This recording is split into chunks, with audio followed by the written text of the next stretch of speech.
Yeah. And so I think I just feel like I want to bless you guys first and just say, you know, just the wind of heaven to blow on you and our spirits to be connected together as we come together here. I think, we've all had to experience life on Zoom for a year now, and it has its drawbacks for sure. But I still have been amazed to find that we truly can connect our spirits together, even virtually, and that God honors that collective spirit. I think the Bible talks about people in people groups all the time, that God looks at us. I always say, Jesus said, "Hey, Jerusalem, you who killed the prophets." Well, not every person who lived in Jerusalem had killed a prophet, but the spirit, the overarching mindset of the people group was to kill prophets. And so I think, so we have a spirit here today, a collective spirit joining our spirits together to say, God, we want to authentically pursue you. We want to know who the real God is, not the God that we've been taught in our churches and such. And so I've always been a lover of the church, big C church and little C church. I started my own church. And, a little bit of my story as I grew up, my dad was not a mega church pastor, but he was a renowned pastor in the Assemblies of God circles. He was kind of a muckety muck. He at least he knew all the muckety mucks and they all knew his name. And meanwhile, he was an extremely abusive father. He treated his wife terribly, and all of that story. I love him, and we're connected today, and he's a good friend. He's totally disassociated with who he was as a father when me and my brothers were young, and I've given him that grace. That doesn't mean it didn't terrorize me, and I'm still working through that process. But growing up very conservative, and then but always having something in my spirit that said there's something not right here, or at very least I don't fit in. And a lot of ways I interpreted that I don't fit in is I must be bad because these people are really good people. And so basically when I went off to college, it's like, okay, I'm going to hell. And so I better live a lot while I'm on earth because eternity is going to be awful. And so I just decided I'm going to be pagan and just do whatever I damn well please in my life. And boy, lived a fun college life in massive shame at all times, So I would just try to drink enough beer so that I wouldn't feel the shame. But after that, got a job as a sportscaster and married Ashley here in Fresno. And God began to, my spirit began to be changed. And I remember, and I tell the story a lot, and you guys probably heard it, when I just felt like in my spirit, like, stop listening to Rush Limbaugh. You've got to stop listening to Rush Limbaugh. And so I decided to take a week and not listen to right-wing media. And it changed my world. I was stunned at how much that listening to that media impacted my soul. And do you have to go, Jamie? Oh, okay. Yeah, do whatever you need to do. And so that started a journey for me and for my wife, who also grew up as a pastor's kid in a conservative home. And so I began to change in a lot of ways in my theology, but I still had the Bible problem. It's like, I know wonderful gay people, but I still know what the Bible says. The Bible is clear. I wish I had a dime for every time somebody told me the Bible is clear and then said something that the Bible is not clear on, because I would be a wealthy, wealthy, wealthy man. But I had that. And so I planted a church in 2008, and I wanted our church and this is one of the big lies of the church right now, and is we love everybody and we want everybody to come, but we don't tell you, but some of you, it's Animal House. All of us are equal. Some are just more equal than others, and so to boil all this down into a couple of stories, a really good friend of ours, a gay man, started coming to our church, and everybody loved him. And he's one of our best friends and a wonderful person. And we're like, yes, come to our church. We love you. And he had a great time, and God was impacting his spirit, and he felt accepted and loved. And then all of a sudden I noticed he had missed a few Sundays. And so I reached out to him. He's like, oh, been busy. It's always the answer is always, I've been busy. He's like, I'll be back. And then he missed and missed and missed. Finally, I was able to run him down one day at an event. And he finally admitted, like, yeah, one of the families in your church, I ran into them at the supermarket, and they were telling me how horrified they were at the gay agenda that was trying to take over the schools in Fresno. And he said, Paul, my friends all told me if I kept going to your church, I'd get hurt. And I told them, no, this is Paul and Ashley's church. That won't happen. And he said, it happened. And he said, frankly, there were other things that were said in the church that I kind of let slide. And I started to realize, like, that's my church. That's the church that I lead and I started, and I wanted to build that would be different. And one day I walked out into the parking lot, like Margie talked about, in the parking lot, and saw a bumper sticker on one of our prominent families' pickup trucks that had all these Trump Republican stickers.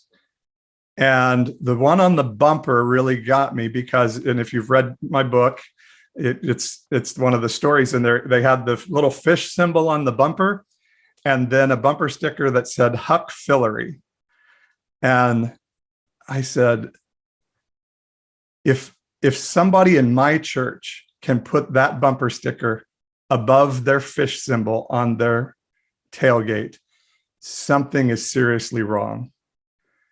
And that really started this very deep dive into, I started seeing this right-wing stuff rise up. And anyway, long story longer, that was just when I decided I've got to start speaking up. And that became a real problem. Me being not right-wing enough suddenly became a big issue in our church. And my wife, ran for statewide office here in our state, and she told the Sacramento Bee that she was for marriage equality. And so my staff was like, oh, you're going to have to address that in the sermon on Sunday. And they were terrified that this was going to be the end of our church. And so I got up and gave what now would be a sermon I'm pretty embarrassed by. It was pretty innocuous, but like, we're still going to understand what traditional marriage is, but we're going to love our gay people. And our biggest tithing family got up and walked out of the service in the middle of the service. And my staff lost their shit. And from there on, it was just a trial. And so I just started seeing, like, this is a really bad spirit that we're dealing with, and it's really powerful. And so that just started me on this process of walking away, and now being in a place of seeing things so differently and seeing the damage that evangelical mindset has done to people. And 2017, it got me started writing a book. And so there's the story in the book of Mark in the Bible where it says the Pharisees came to Jesus. And by the way, it's always that way. It's always the Pharisees coming to Jesus. Jesus didn't go to try to convince the Pharisees to change. They were always coming to challenge him. And I've decided I don't give a damn about changing the evangelical church anymore. I think God has judged it, and it's going to go away in this next generation. But they keep coming to me. But And so they say, Jesus, by what authority do you do the acts you're doing? And every question they asked him was a question to try to marginalize him. And so Jesus said, I'll tell you what, I'll answer your question if you answer this one. By what spirit did John the Baptist do his acts? And they, talk, and they're like, oh my gosh, if we say John did them by God, then the people are going to say, well, why did you hate John then? And if we say he did it by man, then it's really going to. And so they refuse to answer his question. And he's like, well, then good. I'm not going to answer your question either. And I just saw that as a brilliance of Jesus saying, I'm not going to get trapped in your games and your religious nonsense. And it had me stirring for a long time in this idea of, if Jesus were in the flesh in Fresno, California today, what would he say to the evangelical church? And would he be friendly to them, or would he be as angry as he was at the Pharisees? And so that's when this was born. Joseph Comes to Town, my book. How many of you guys have had a chance to read it or listen to the audiobook at all? Anybody? I hope you get a chance. And so Joseph, and so now I've kind of told my story. I would love for us to interact and just hear, like, if you have thoughts or questions from the book. But the book is about my belief that Romans 12:2 says, don't be conformed to this age. Don't be, and I really believe that if that was written today, and this is what I do, I'm always taking the Bible out of the context it was written in and trying to port it into our culture, to what it would mean and what it would say if it were written today to our culture. And I believe, so Romans 12:2 says, don't be conformed to this age, but be transformed by the renewing of your mind so that you can know the good and perfect will of God. I think if that verse were written today, it would say, don't be stuck in your bubble or echo chamber. Break out of the mindset that you're in by having your thoughts challenged on an ongoing basis so that you can know where God is and where right is in the season. And that means just because something may have been believed by a group of people in 1970 or 1870 or 1770 doesn't mean it's where God is today. And evangelicalism has tried to find this place. This is where God is, and this is where we're going to stay and camp forever. It's like Peter saying on the Mount of Transfiguration, let's just stay here for the rest of time. And that's what the church has been trying to do, is find that place. And unity that Jesus called us for has come to mean agreement. And so if anybody disagrees with the going mindset, they are ostracized and put outside. And I believe all of that is a man-made construct of who God is. That is a worship of an idol. That's not the worship of the true God, who's always going to say, okay, you got this. Now I'm going to show you a different facet of my character. I'm going to say today, eat my flesh and drink my blood. And you're going to say, holy shit, I don't ever do that. I'm going to say to Peter, eat those animals that I told you never to eat. Oh, I'm sorry, Jamie, if your kids are in the room. Okay. Sorry. And so God was challenging me with, like, Paul, I want you to fully accept everybody. And I'm like, but God, your Bible says. And he's like, am I sovereign, or is the Bible sovereign? Do I get to lead you, or does the Bible usurp everything I am?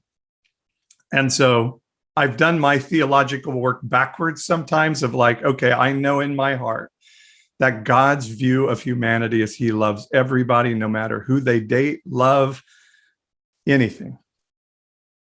And that's what I'm to come into alignment with. And then as I've worked that through, I've started to see, like, hey, Romans 1 is really not a chapter about homosexuality at all. Not even close. It's a chapter about aberrant temple worship. So why have we made it a theology of anti-homosexualism? And by the way, there's a list of other things in there that Paul says you shouldn't do. Oh, in 1 Corinthians 1, there's a whole list of things that Christians fully ignore while saying, look, this is a passage saying God hates gay people. Oh, and 1 Timothy 6, same thing, list of stuff. Let's ignore all of it and let's just condemn gay people. Oh, divorce. let's make peace with divorce. Oh, my light just went out. But let's condemn gay people. And so all of that for me is like, all right, this is a hypocritical, damaging religion. And so anyway, that's kind of where the book was born out of then. It's like, Jesus, what would you say to us if you were here on earth today? And ultimately, my goal of this message is my main character, Saul, in the book.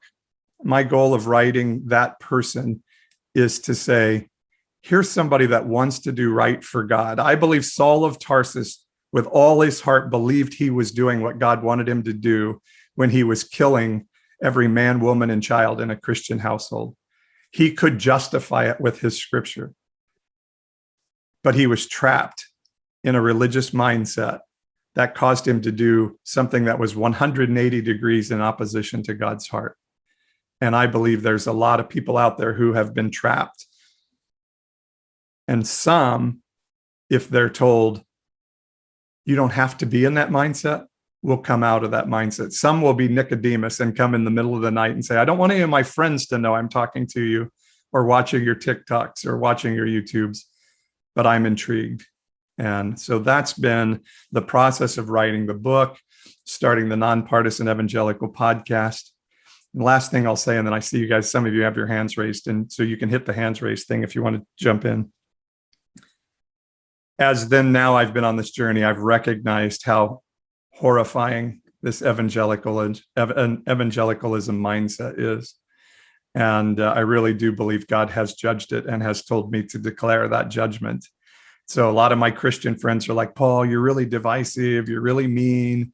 And I'm like, I think this is how God looks at it, guys. I'm sorry. I don't think he's looking and going, well, you guys got this right and this right and this right, because Jesus never did that with the Pharisees.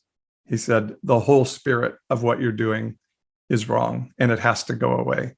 And that temple, there will not be one stone standing on another. And so that was Joseph in the book, just constantly saying, Saul, I see your heart is good, but what you're doing is bad and it's got to change. And so that's really what I want my message to be. So what are your thoughts? I think, Margie, I saw your hand go up first there.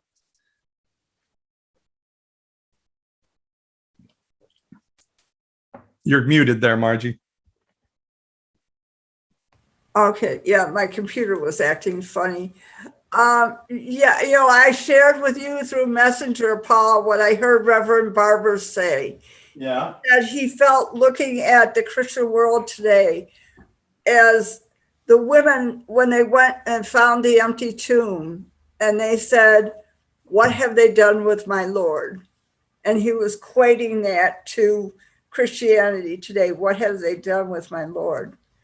I grew up with a Republican Methodist father and a Democrat Catholic mother and a brother and sister who were both gay.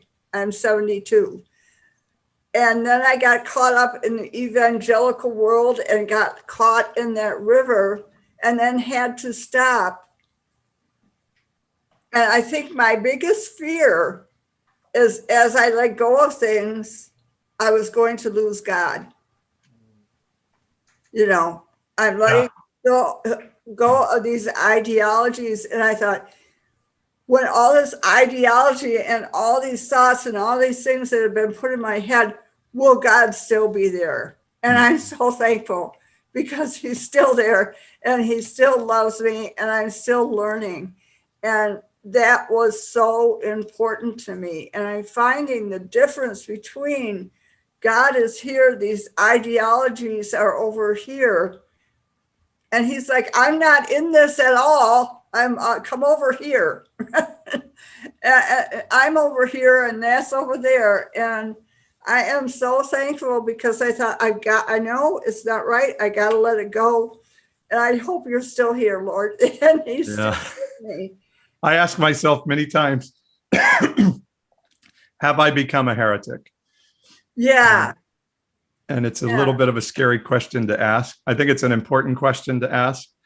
But for me, learning to read the Bible differently. And so I characterize the way I look at the Bible like this. I think Jesus is the perfect representation of who God is. I think Jesus is more important than Paul. Paul has to come into alignment with Jesus, not vice versa. And I think the church has put Paul as the premier voice of Christianity, while I think Jesus should be the premier voice. I found a scripture where he says, I don't know if this is the Lord or not, but do this in the church. Yeah. I can't remember the exact reference to it. I went, aha, and I so agree with you that it's Jesus who we follow, right?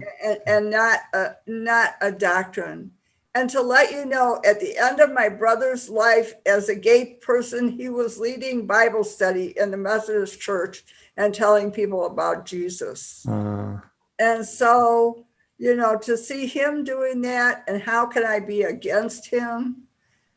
But I think that is my biggest takeaway, that God is still here and he's still with me, and I'm still letting go. Awesome. With some of this. And my children are all in their 40s and they're going through it too. And they were brought up in Christian school and they're like the same way. Is God still good? I don't want to lose God. But can I let go? That's good. Boy. And my wife says that all the time to me as well. Like, I don't want to lose Jesus. I respect the journey you're on, but I don't want to lose Jesus. And so those are kind of heart-wrenching conversations sometime. Yeah. I just saw an alert come up. I did hear it. Prince Philip had died. Yeah. I think I don't know. There's something sad about that. I just thought I would make note of that Queen Elizabeth's husband passed away yesterday, I guess. It's interesting. All right, Carol, I see your hand here. You're muted. Yeah. First of all, I just, when I sit here and I listen, like I listen to you, Margie, it's just so cool to be able to hear people still looking for things in the name of love. You're saying, okay, where do I see love here? Where do I see God's presence? And for me also, it was this, but if I let go of these things, is God going to still love me? And through this journey, I was afraid. And then I got embarrassed to hear, Jesus as my best friend. And I have to be honest, that's what Jesus was to me and still is since 6th grade.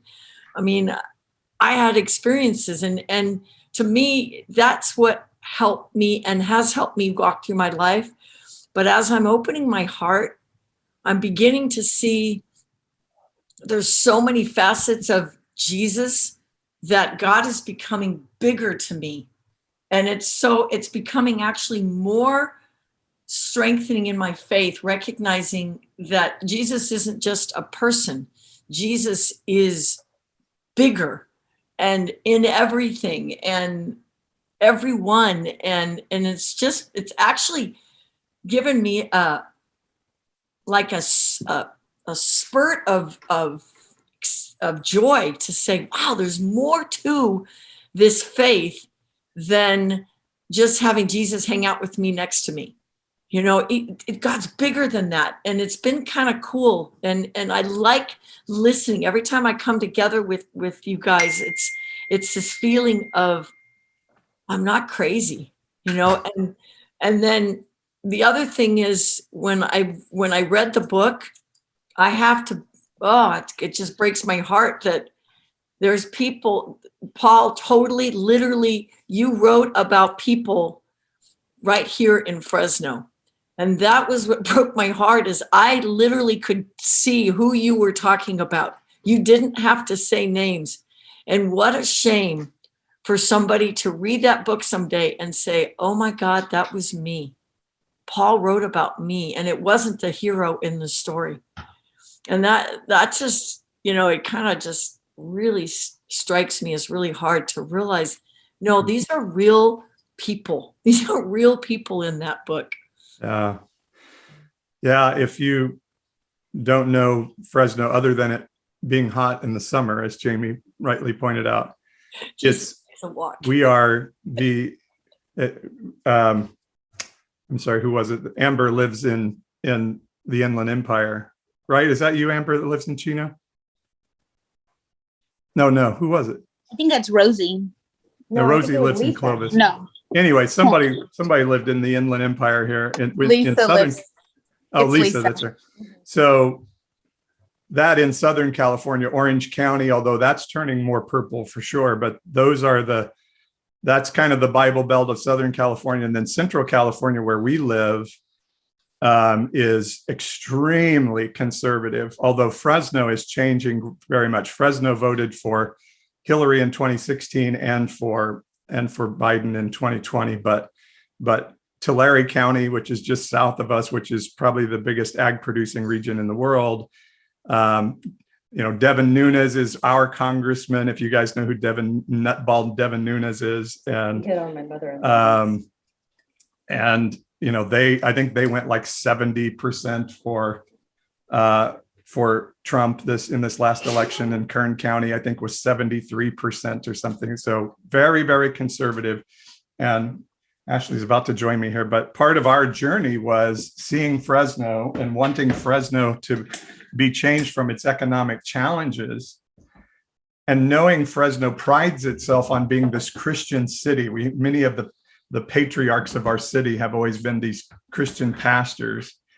And for us, it was like, okay, we want to see Fresno changed and improved economically, and its challenge of its poverty to be changed. And found that the Christians in our city weren't really concerned about that.